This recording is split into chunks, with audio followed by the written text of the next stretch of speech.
So, hey everybody, it's Mike Copera with podcastcondition.com, bringing you the 65th episode of What You Drinking, and I'm here with a very regular guest of ours.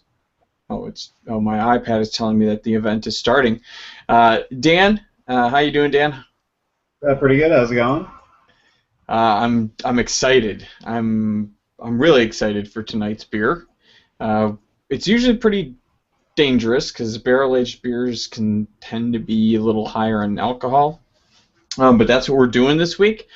So what did you bring this evening for barrel-aged night? Did you have anything, or did you have to just kind of bring anything and wing it? No, I've actually got kind of an abundance of choices. I've still got some Goose Island from last December or November when it came out.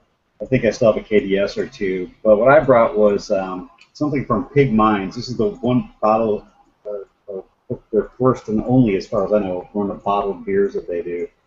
Pig Mines is out of Rockford, Illinois.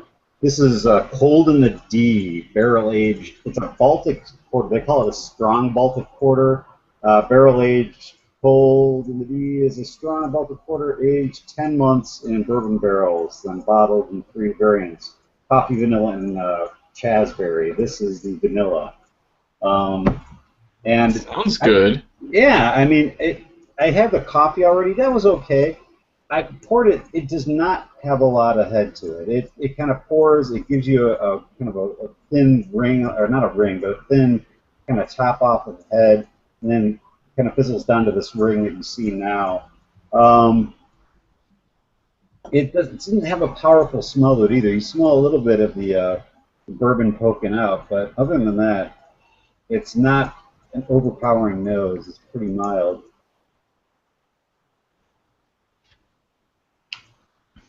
Now, have you had this one when you were at their location? No, I got these bottles when I was there. Must have been around Craft Beer Week in Chicago. I think they had an event where they released these. It was like their two-year anniversary. Yeah, I remember you going up there. I just didn't remember if you'd had a chance to try that one or not. No, not before tonight, just the coffee one. This is not, I have to say, this is actually kind of disappointing. It's not overpoweringly anything. There was a little bit of a kind of a coffee roastiness in there for a little bit. Mm-hmm. I'm not getting a lot of vanilla, either from beans or from the barrel. I'm kind of wondering what's going on with this thing. Whoa. We got a couple new guests. Skylar, how you doing? How's it going? Nice to see you. Thanks for joining. And Steven. Steven's looks like he's messing with this camera a little bit. Trader, how come your camera's always messed up? So Skylar, what did you bring? All right, you said you wanted something from the cellar. This beer was brewed when I was 18. I wasn't able to legally drink when this beer was made. Well, this is the Stone 070707. Oh. So it's a 7-year-old beer. Oh, wow. Now, I have not read about or looked into that series in a while. Do you remember the details, or how did that work? The Stone Vertical Epic series, there was a beer brewed starting, I'm pretty sure the February 2nd of 2002 was the first one, and they kind of went on like that, March 3rd of 2003, and they did it all the way up to 12/12/12. And they say each beer takes a few years to age, and then at the very end, everyone was just going to pop all of them in sequence and then just try it all out. So 12/12/12, everyone had those parties where they were drinking the verticals. So yeah, this is one of those ones that I just had the incredible luck to find and try it out. Now, what's the base style on that? Is that the Belgian? That's a good question. I need to check that out. It tastes like it's been aging a while. Mm-hmm. Can we see what it looks like? Yeah, it's a Belgian strong. Can we see what it Okay. looks like? Mm-hmm. It's got like a nice clear copper color. That's nice. Oh, it's good. Well, don't spill But it. yeah, it's a super clear beer. Mm. Yeah, I love the. I've had it. I've had the 11 maybe 2 or 3 times. I have a spot in Michigan that I know of that I don't know how he does it, but every year I go there and he's got 1 or 2 on the shelves, and I just clean it out.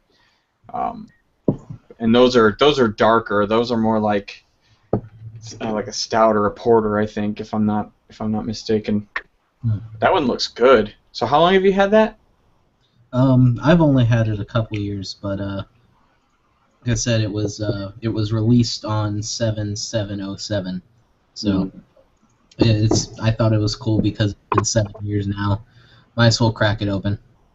Absolutely. It's really good for a Belgian. It's not the best, but I taste orange peel, ginger.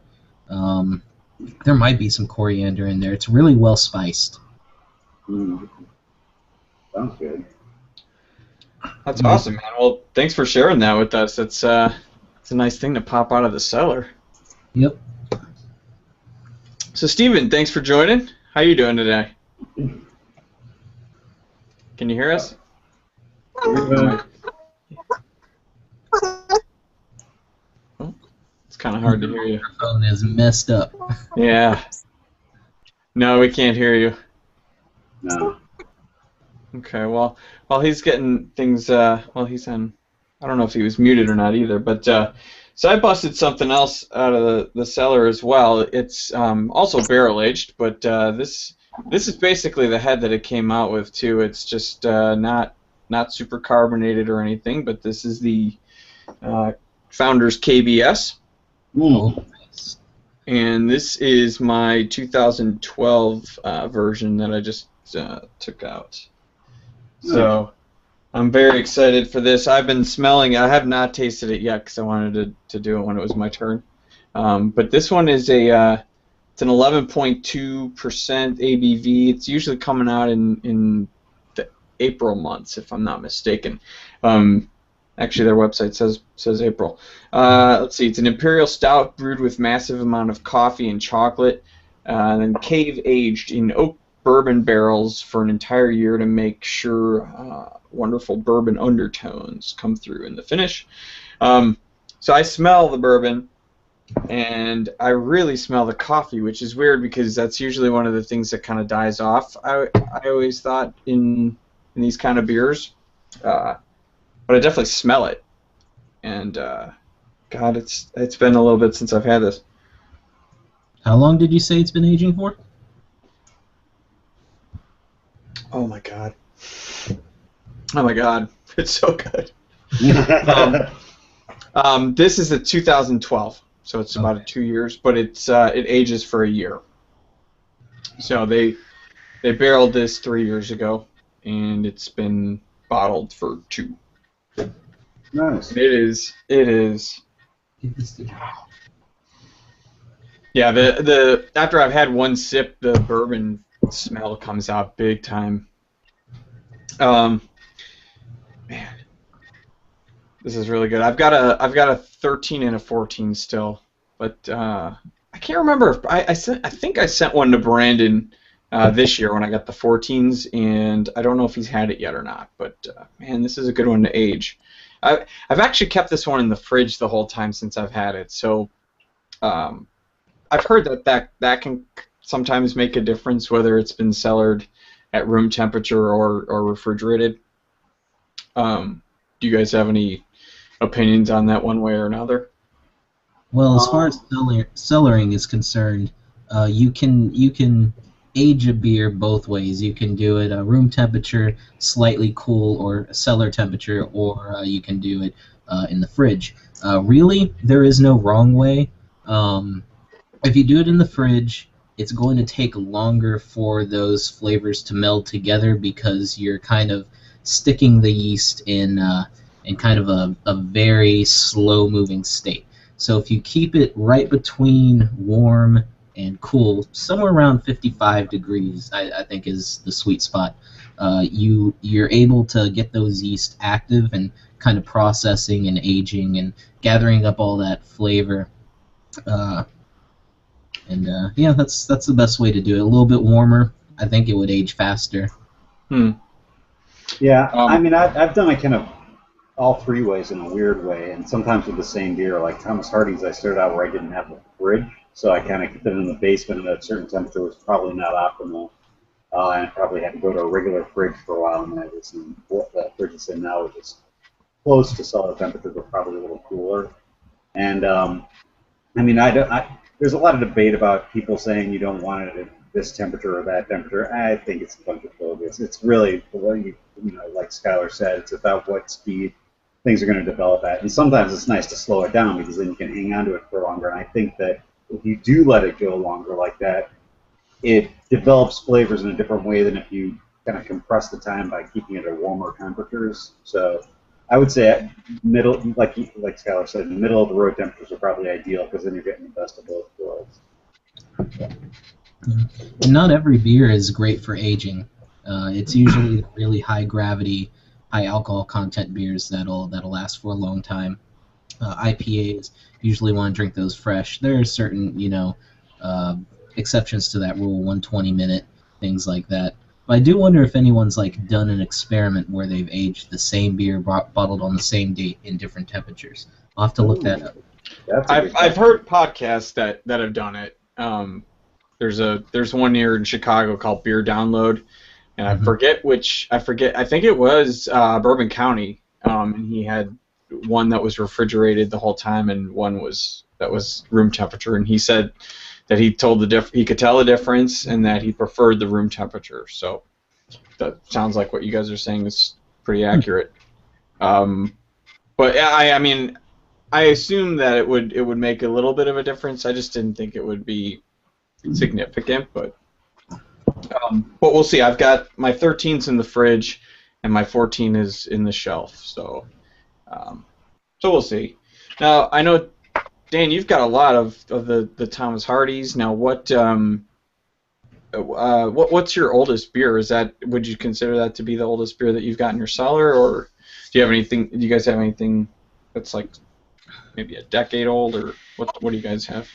Well, yeah, I mean, the Thomas Hardy's I have, the oldest one I have is it's a 99 for sure, and I might have a 98 that doesn't have the label on it anymore, so you're talking upwards of 15 years on those.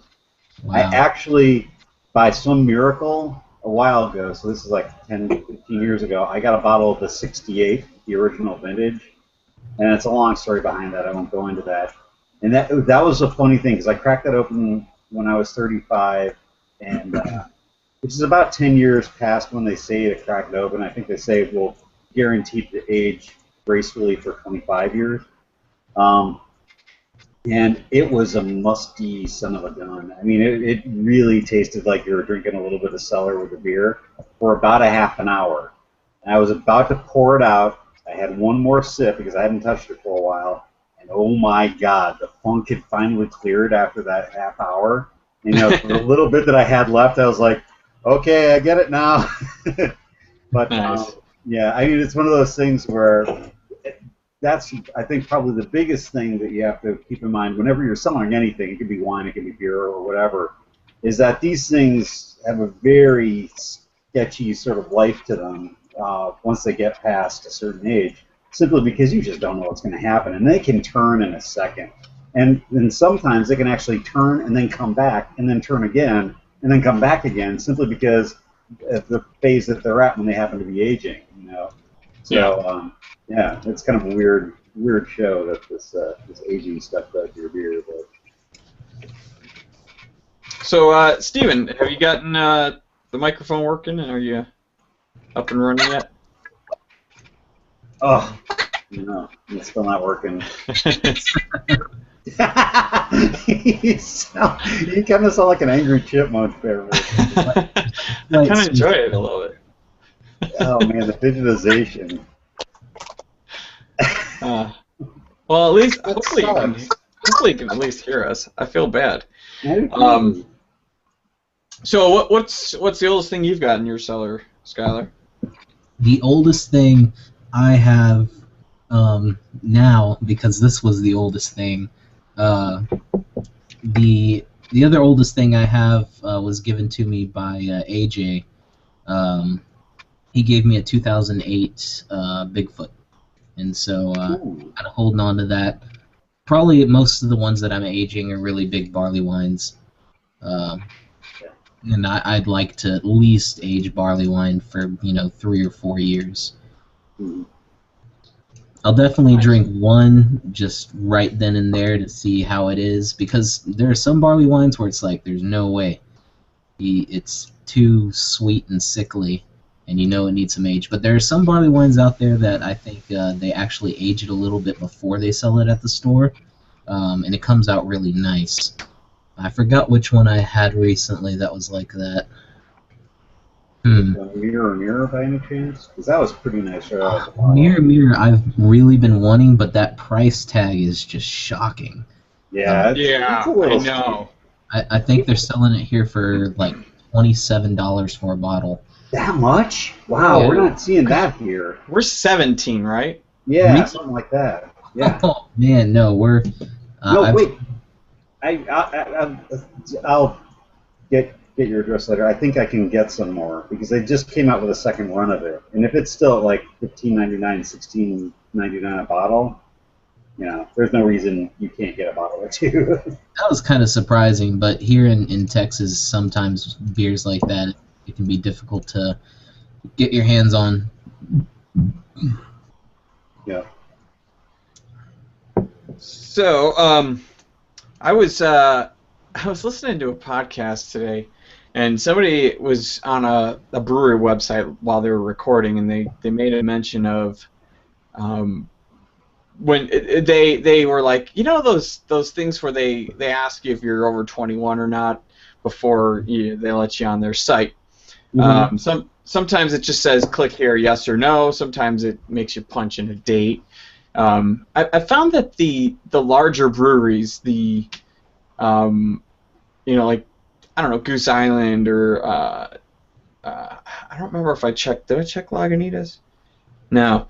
So I can't remember what Lagunitas might have had, but so like those usually make you put in the date.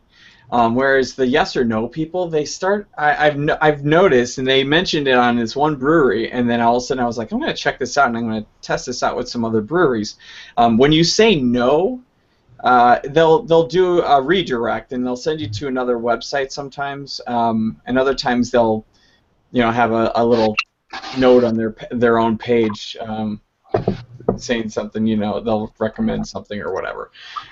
So I went to a good number of breweries, which it was pretty entertaining how creative some of these guys got.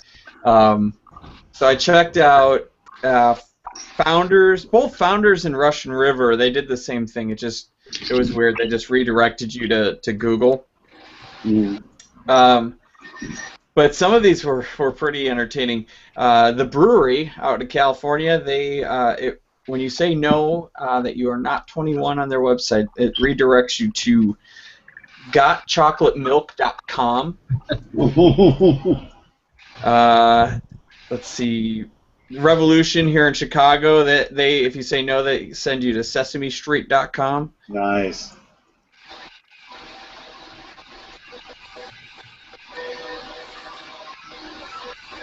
Uh-oh. Wait a minute. Mike. Mike?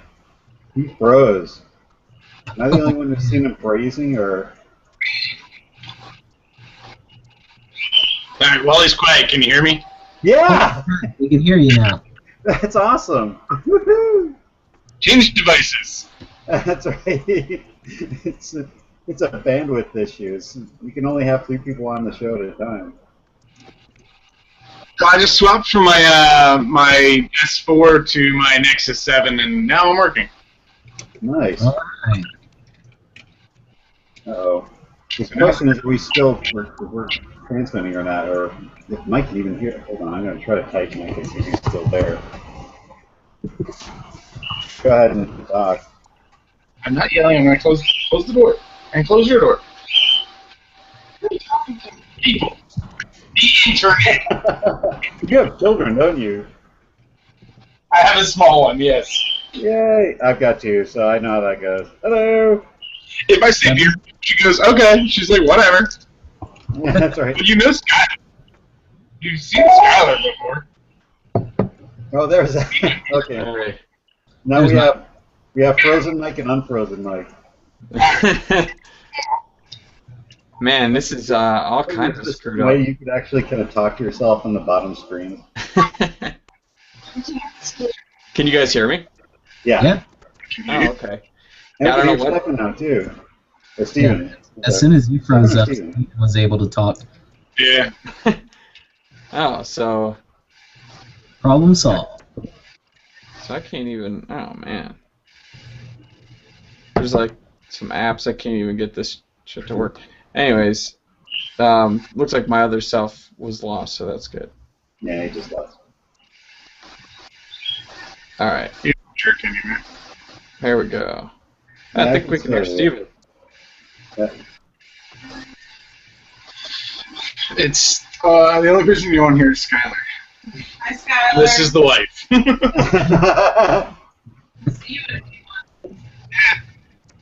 So it's Steven, right? Yes. Well, Okay. thanks for joining us. Sorry you were having some difficulties. I was having some issues myself, obviously. Thanks for joining, man. What are you up to tonight? Nothing really. Got any good beers? Just homebrew right now. Nice. Cool. My brown porter that was quickly thrown together when quickly thrown together and altered when winter fucked us over this year, and I had to teach somebody how to brew that ended up not being able to because, well, I had 16 inches of snow in my backyard. So, wait, where's your backyard? Where you at? Outside Valley Forge, actually. So another Pennsylvania guy. Like literally right outside Valley Forge. Okay. Yeah. No, I kind of know the area. It's been a while.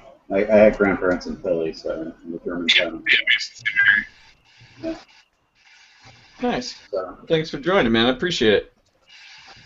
So when I got kicked off, I don't know what the last thing you guys heard, but I just kept on going about the websites.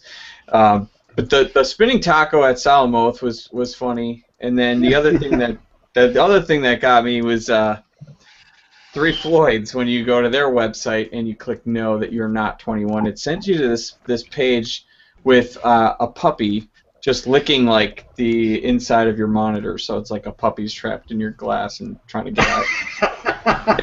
I was like, this is so freaking weird, but I thought that was entertaining. that is awesome. And so yeah, Dan, I was looking at that the other day. Go ahead and talk about that, man. Well, I mean, I haven't even read the article yet, but since you brought the KBS, I was like, well, that's fortuitous, because I was just cruising around Beer Pulse before I hopped on the show, and their Founders is doubling capacity again. They just doubled capacity. What are they doing? I know, They're that's doing crazy. good. They're making good beers. That's what's going on. That's right. Well, I know they're doing some good beers, for sure. I'm just happy they're in Texas. Any other state who hasn't got them yet would be very lucky to have them. We were just at the brewery a couple weeks ago, back for conference. Nice. We went out they had a fireside chat with the owners, and they came up and they were like, "Who wants to do a tour? We don't normally do tours." So we were like, "What do you need to do a tour?" He goes, "Have no open-toed shoes and not have a beer in your hand." Cool. We haven't got our beers yet. Let's go. Nice. It was actually a pretty good tour. The place is pretty amazing. They're like, if you could tell, like outside doors are inside. The employee parking lot sign is on the inside now. And they're like, we just had to grow into our space.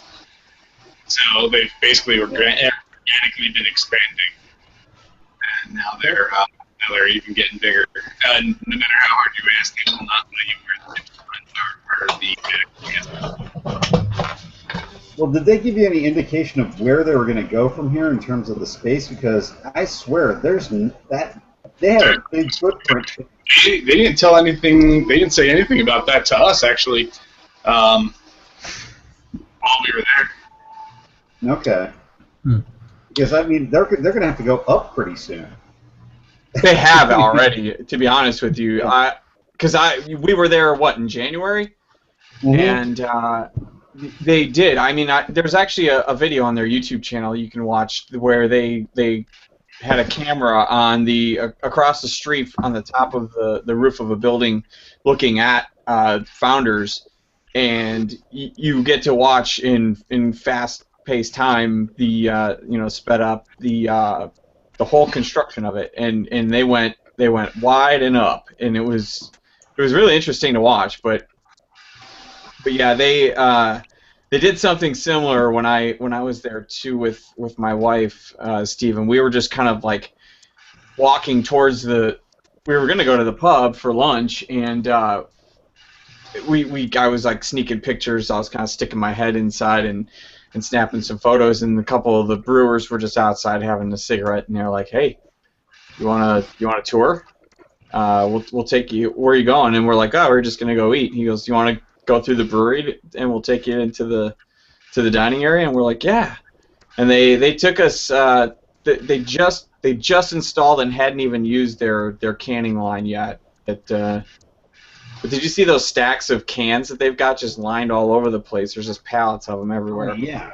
When we were there, they were filling because they have to be running all the time. So they were filling. They're filling kegs of Centennial. They were filling their international kegs, which are basically like giant PET bottles, big brown bottles with Sankey fitting, and they were just wrapping up canning all day, and they. Did I freeze again, or is that? No, we lost stuff. No. Steven. And it is not a good day for technology. So, but yeah, it's saying that they're doubling their capacity to 600,000 barrels. Yeah, that's ridiculous. Yep, Pushing there you go. Yeah, no, I was pushing some bandwidth while I was trying to talk. So I don't know what the last thing I got out was, but yeah, the place is pretty cool. Really neat building, really neat facility, and I wouldn't mind going back. And we got to talk to the owners a little bit, talk to one of the brewmasters and the guy that's in charge of the cellars. Cool. Nice. When were you there? For the Homebrewers Conference, was it not even a month ago? Nice. Yes. Awesome. So it's been a while. What, Dan? Anything else that you brought home from your trip? That you brought any beers home that you can report on, or what are you doing? Putting some of those aside? What's your plans there? Not really. I mean, what did I do? Well, it was kind of funny because probably the beers that I enjoyed the most while I was out in North Carolina weren't the North Carolina beers, and that's nothing against North Carolina beers. Some of them were really good. But the beers from Terrapin and the Sweetwater IPA, for whatever reason, were the hop substitutioner and the Sweetwater IPA were the beers that I kind of gravitated to. I had I cracked open the Guano Loco by Terrapin as well. That is a weird beer. It's That was getting like press all over on Beer Pulse this week. It was crazy. Like that's all I saw about. Yeah, exactly. I know they had like press release after press release. It's a good beer, but it's not a great beer, and I'll tell you why. At least as far as I was concerned for my palate, and that was because it had these really bold chocolate notes and these really bold pepper notes, but then the mouthfeel was kind of thin. It didn't really support all that. And so it didn't have sort of that body to the beer that was supporting these bold flavors. So you kind of have this or at least I had this moment of cognitive dissonance where you're kind of like, well, these flavors are kind of coming at you, loaded to bear, and the base that they're floating on is not, lofting them up the way that it should. So, it's a good beer, not a great beer. It was a good experiment though. So, but yeah, I mean, what I ended up bringing back were North Carolina beers, and they were the ones that I brought back simply because I couldn't find them in stores. I had to get them from the brewery, and that was from the Weeping Radish. That was that German brewery just outside of Yeah, I the remember you Outer Banks. mentioning that. Yeah, and it's a fun place to go and stop by, get some brats and a beer. And they actually make their own sausages. They obviously brew their own beers. But I brought home their not Berliner Weiss, their Schwarzbier. So it's like their black session lager and their amber ale. So it's the black radish and the you could call it the scarlet radish or the red radish. I forget what. But they were both good, solid beers. They're not gonna blow you over because they're kind of their flagships. But they were good beers, and I enjoyed them. So it was nice to bring some of those back because it was maybe a year before I saw them again. So yeah, North Carolina again. I've mentioned it before. I don't know if I'm just not getting everything that they have to offer because of the Outer Banks being where they are. But the Atlanta or the Georgia beers rather were bringing it. Yeah. Where were you staying in the Outer Banks? What's that? Where were you staying in the Outer Banks? Oh, I was in Kitty Hawk. Okay.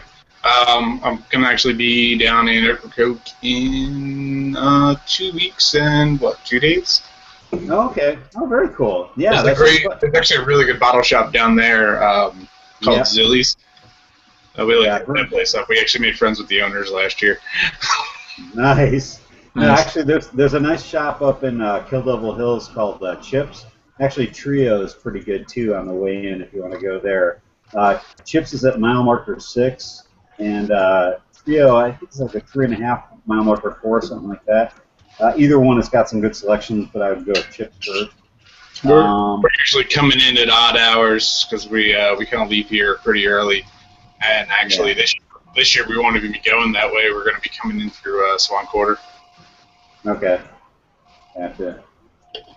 And and I know that Ocracoke is a bit of a trek down there. You've got to get all the way down to the ferry before you can get across to The last civilized part of the island. There you go. Yeah, pretty much. Yeah, the part that probably got tagged the most with a hurricane. So. We actually been watching it. They said they were in pretty good shape, but my parents were down there a couple years ago after Irene, and they were cut off from like the rest of 12 because you have to take the ferries to get there. Oh and yeah. The highways north were cut, so the only way in and out was Swan Quarter. Yeah, 2 no, hours. yeah, exactly. That's brutal. But no, Arthur wasn't that bad. I mean, Arthur probably hit a little bit north of there, dead on at Hatteras. Yeah. So, and when it came, by the time I got to Kitty Hawk, and we saw some wind, we saw some rain, but we didn't get blown away. We didn't get knocked over bad. I mean, there were trees down, there was debris in the road, but it was minor debris. It was like leaves and small sticks. So, yeah, I think it'll be fine. Yeah, it'll be fine. Looks like Kevin's joined us. What's up, Kevin? Hey, how you guys doing? All right. Good, man. What you up to? Rushing down here to join the show with time left. Just so you could chug down a barrel-aged beer real fast. That's right. The way God meant beer to be drank. I got this one on the way home. I actually only got it like an hour and a half ago and threw one in the freezer. It's not. I actually don't. I was trying to look it up while I logged in here. It's Firestone. It had the word barrel in it, and I grabbed it. I was in a hurry. I don't think it's actually barrel aged. Nice. It's called Double Barrel Ale. Yeah, DBA. I think it's fermented in barrels, or part of it is. So I'm just learning about it now. I've never had it before, and I grabbed it because it was the only thing in the liquor store that I was at that it had the word barrel in it. And I was in a hurry to get home so I could eat dinner before the show. Yeah, especially with that one. What's the ABV on that? 5. Oh, that's not bad. I thought Yeah, it was no, higher than that beer, actually. on their website they call it their flagship ale. So anyway, we had one sip now, and it's pretty good. It's not the the big bold barrel aged taste that I'm used to in a barrel aged beer, and that's why I was trying to figure out if it's exactly what it was. What was that, I don't Skylar? know. What you got there, Skylar? It came up on my screen real big. Double DBA? Actually, I am celebrating Christmas in July. It's Mad Elf. I actually had some Naked Elf this weekend. I was at Trout. How was it? It was good. I'm not a big fan of Mad Elf, so for me, I was like, I'm just having it for a unique, and because I wasn't paying for it. Well, nice. That's the hard one to come by. Yeah, we went on tour with the brewery manager, and the guy that owns the brewery that I've been helping out at. He has a friend, his friend is the brewery manager, so we got a really special tour. Well, this Mad Elf, this is the 2013, the one that everyone was mad about, and I was mad about because everyone else was saying, "Oh, this is a terrible year," and everything. And this was my first time to ever try it. Mhm. I tried it, and it was okay, and I was like, you know what? It just needs to be aged. So I took a bottle down from when I got it up in Philly, and it's been sitting there ever since. And I'm like, okay, this is a good show to kind of release it, and yeah, it's mellowed out a lot. It's not really medicine-y like it was. It's got a lot more honey, a lot more malt base. It used to be really thin before, as I remember it. Yeah, It always did the Gary Cope served to me. yeah. That's how I remember, and it's totally different now. Definitely a beer that improves with age. It's cool. You know what I'm excited about is that have anyone seen any of those beer camp across America 12 packs from Sierra Nevada yet? I haven't seen them yet. I've heard about them. No. It's interesting. It's a lot of collaborations with all kinds of beers. It's a 12 pack, but it's a first of its kind. It's a 10 bottles and 2 cans in the same box, and yeah, it looks cool. There's Allagash, Asheville Brewers Alliance, Ballast Point, Bell's, Cigar City, Firestone Walker, New Glarus, Ninkasi, Oscar Blues, Russian River, Three Floyds, and Victory. Sounds pretty damn cool. Wow. And I know they're coming to Chicago. Dan, are you still considering going that? Is Dan here? I'm not looking at the camera. Nope, he's not there. Sorry. I was looking at my my browser. So I think Dan was considering going to that at one point, but the tickets were like $65 or it was like 65 or 75. I couldn't remember. Oh, really? Where's that at around here? Navy Pier. I Wow. believe. Okay. Oh, so it's big.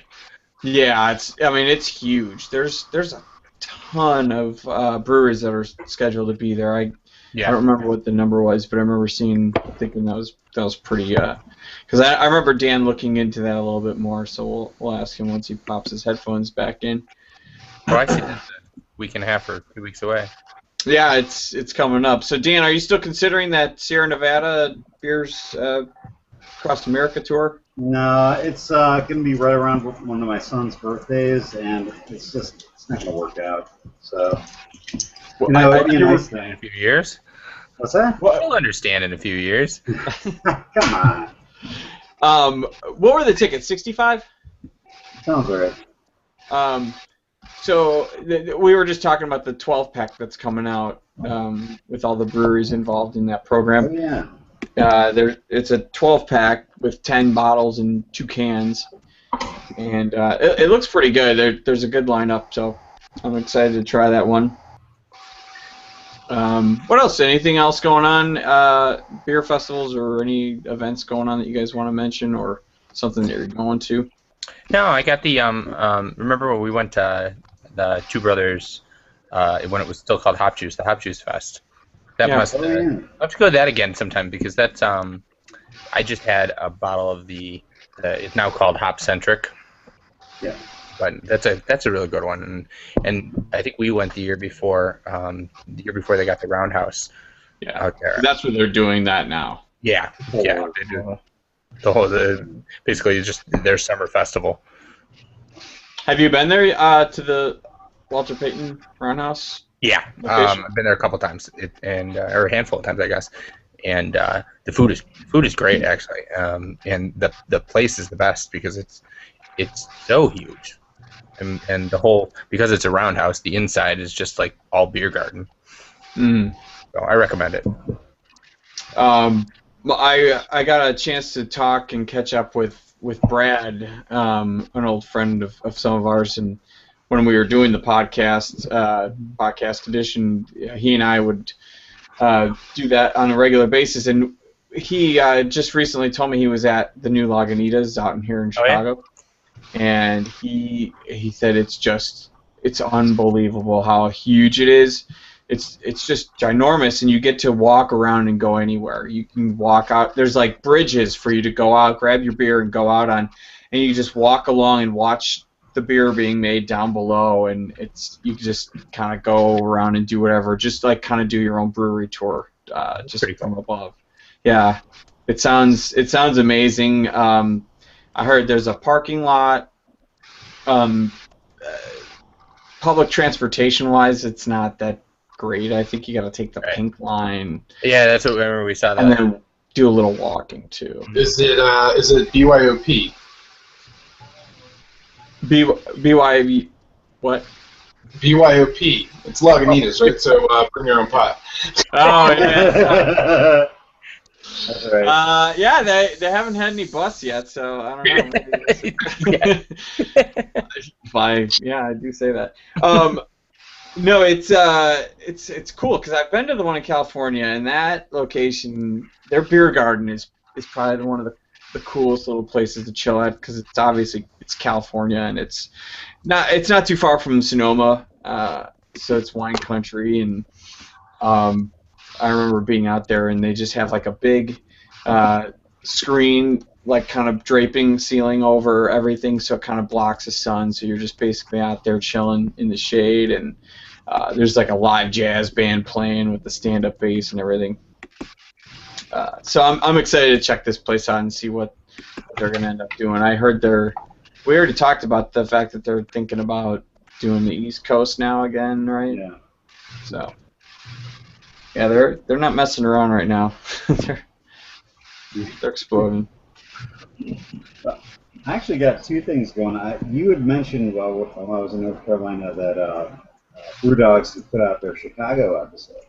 Yeah. And I caught about the first 15 minutes before the show, and it was like, is it a half-hour show or an hour show? So I started watching it thinking, okay, I can get it in if it's a half hour, and then I saw it was an hour, like, damn, I forgot that.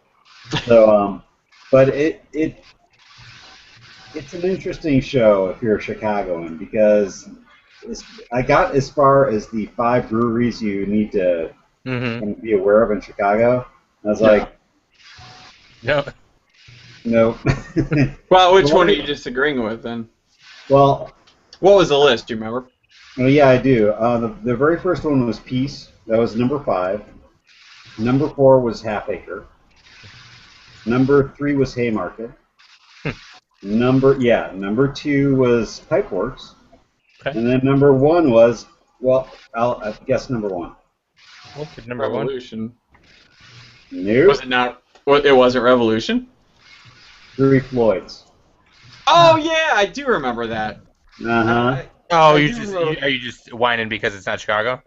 No. I mean, I think that they're a Chicago area, but it's one of those things where it's sort of like 3 Floyds was actually not the one that got me whining. What got me whining was Haymarket.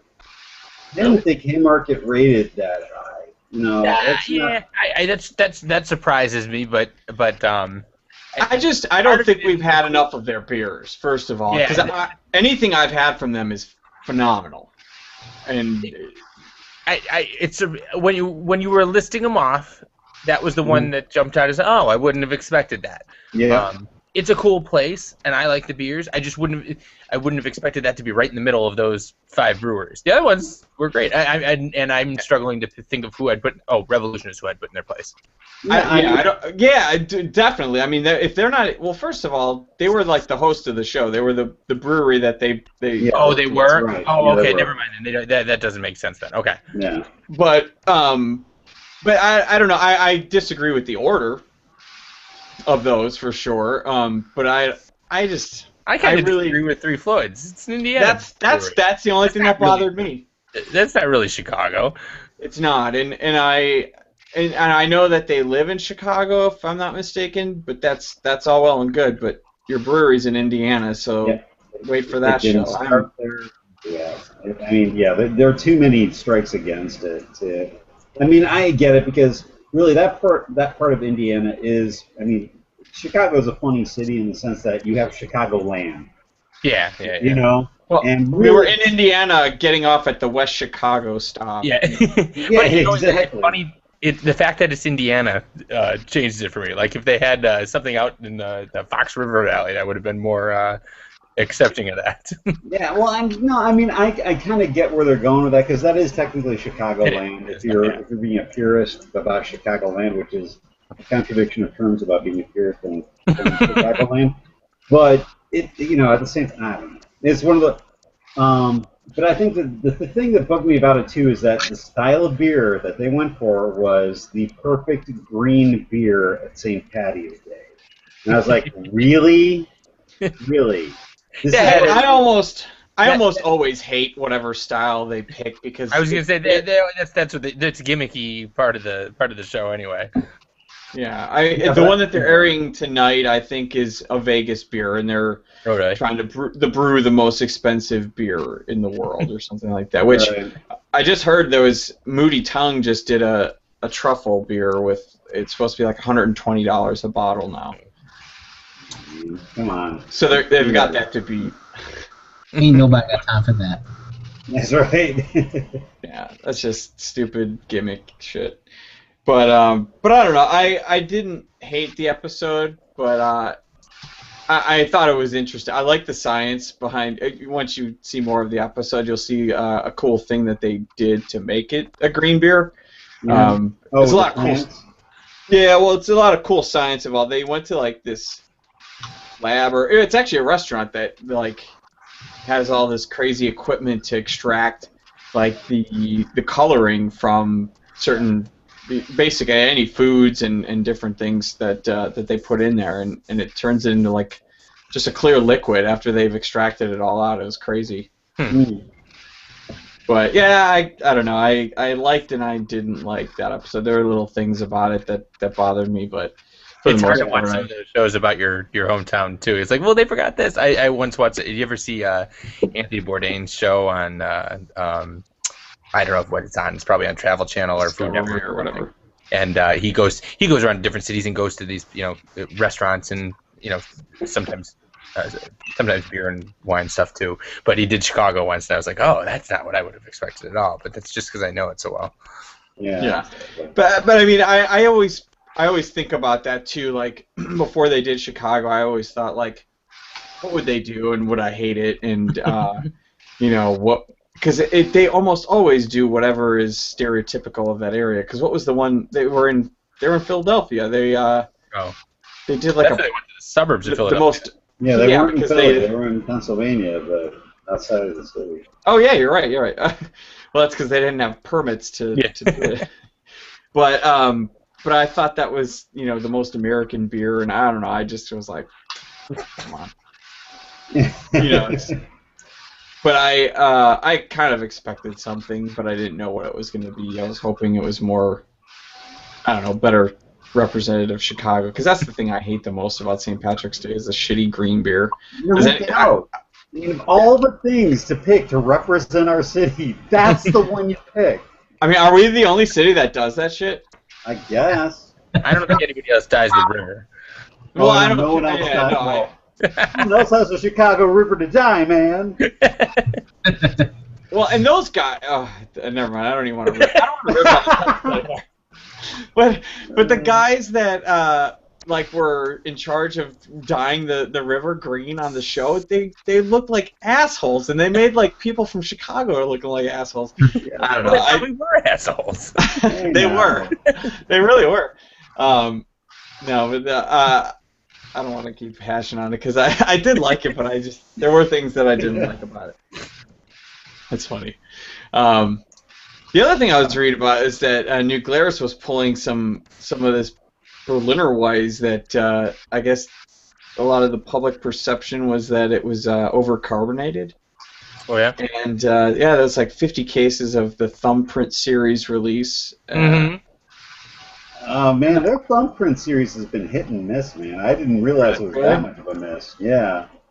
Like I had their Imperial IPA last year. It was like, it's an Imperial IPA, but Really? Yeah. Some of them have been. I think you're probably right. Some of them have been definite hits.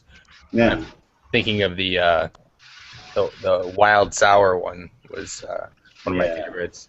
They had a few years back. They had a what was it? It was an ice bock or something like that. That was really. I mean, it was unique and it was good. Mm-hmm. At the same time. Nice. Oh, go ahead.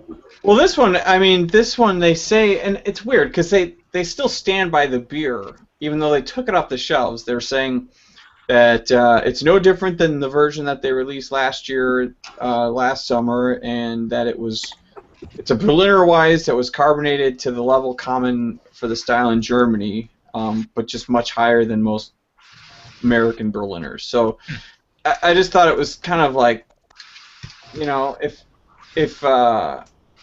you don't stand by the beer, then why are you? If you stand by the beer, then don't take it off the shelves. You know, let people decide what. I don't know. No, I think that's a weird decision. No, it is a weird decision. No, I'm sorry. Because I mean, if that's what it's supposed to be, then let people decide with their wallet whether or not. Because I actually heard about that first on some show that I was listening to, and the guy was like, I'm gonna go to Wisconsin and buy like a case of that shit because I'll bet you it's really good. And if it's not, it might like age and mellow out a little bit or something. I don't know. I know. So, you know what's funny is I thought that when you put the Berliner Weiss on the wheel a few weeks ago, I actually don't think I've ever. I can't remember what's the. There's some defining quality of it. I can't remember. It's sour. Berliner Weiss is a very low alcohol. Very fruity, very kind of sour, interesting, awesome thing. Yeah? Yeah, it's a lactic sour, too. It's not like a Brett sour. Okay. Yeah. It's got lactobacilli, and I'm going to have to seek one out. I don't know that I'm pretty sure I've never had one, and I don't know, I can't, think of one other than this one now. Well, I know that, locally, go ahead, I'm sorry. No, you go ahead. No, I was just going to say locally, I forget what it's, Well, Dogfish had Festina Pesh. Isn't that considered a Berliner Weiss? Sort of, yeah. Yeah. Oh, really? The Oarsman. Well,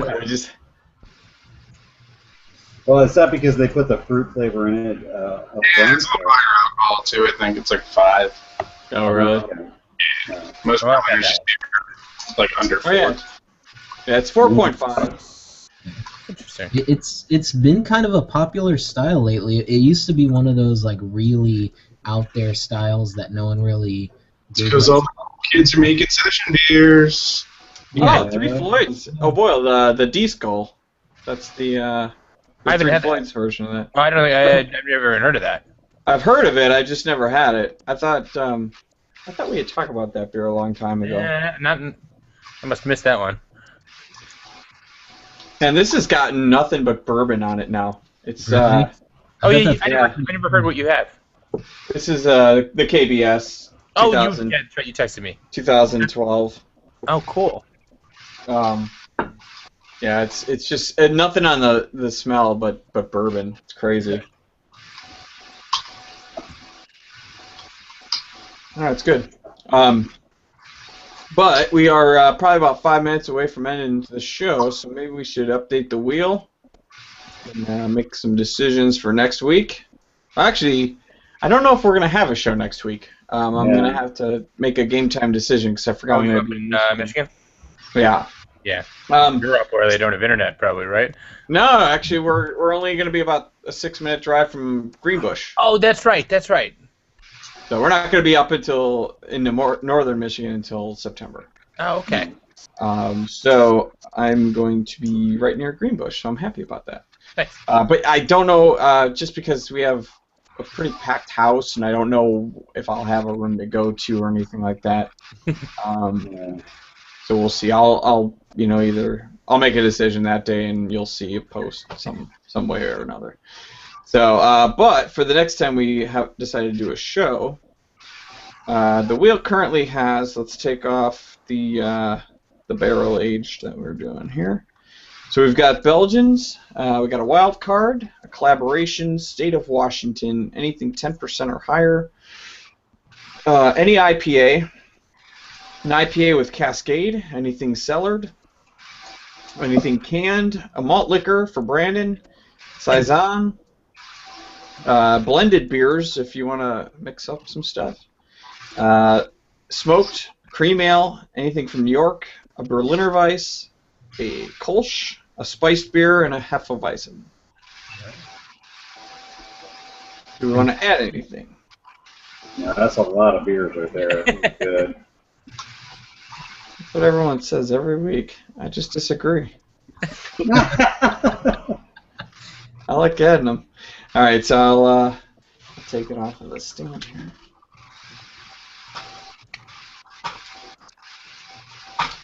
All right, let's give the old wheel a spin. Wait, wrong one. No. What did we land on? Oh my God, Brandon asked. No.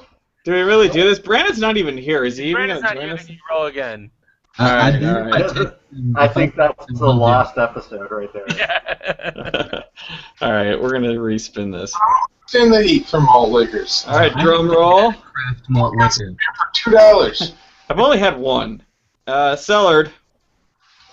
Oh man, I just pulled out the Tom Hardy's tonight. Oh my God, you did? Oh, Yeah. that's ironic. No, this was the 2005, so I've got older, I guess. But Well, yeah. Doesn't have to be a Tom Hardy, dude. yeah, I know. Well, I didn't. But you know, the irony is that that's the most plentiful cellared beer I still have in my fridge. That's I mean, funny. it's like, yeah, it's weird. I don't.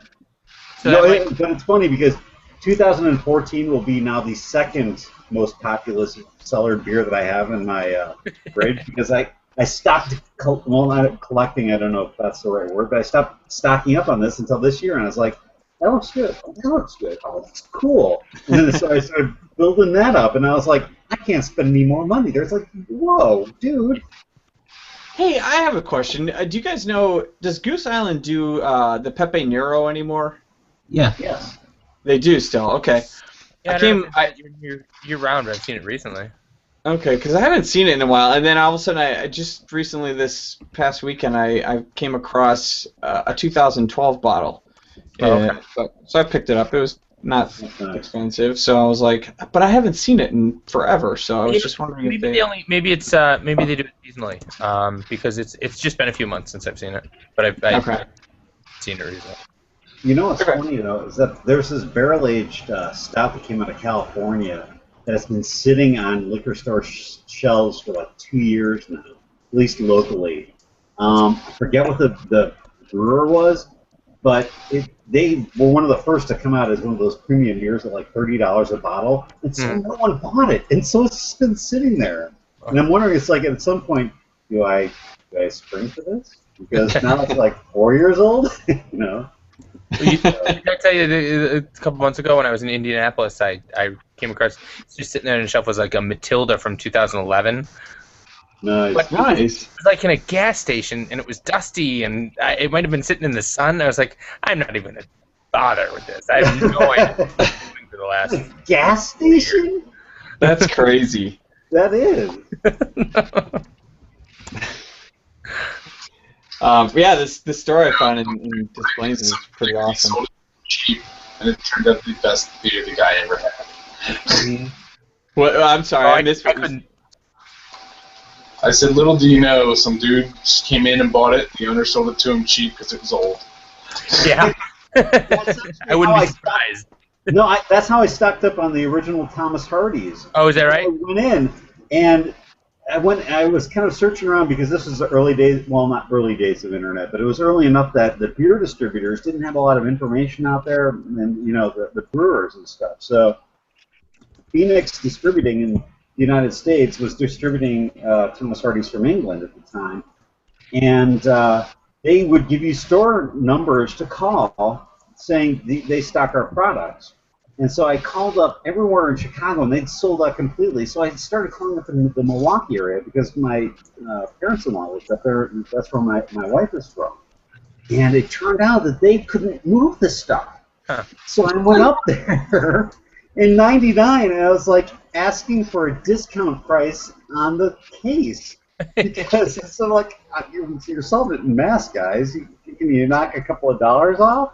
And so sure enough, they did. And that's why I've got all this, that's why it's lasted this long, is because I started with like a case and a half of this stuff. You lucky bastard. I mean, but it's such a different beer culture in America now. I mean, now, Now anything it's like comes baseball out cards, within- like it is for kids. It's just baseball Yeah. cards. basically, yeah. Like I mean, really good, tasty baseball cards. that's right. All kinds of unique. Go ahead. All right. Well, I'm going to close this. So thank you guys for joining, and thank you for everyone that watches. We do this every Wednesday night at 8 p.m. Central Standard Time. So feel free to join us with whatever beer style we're doing. If you've got a different style, drink that. If you just want to watch and send us some questions, feel free to do that.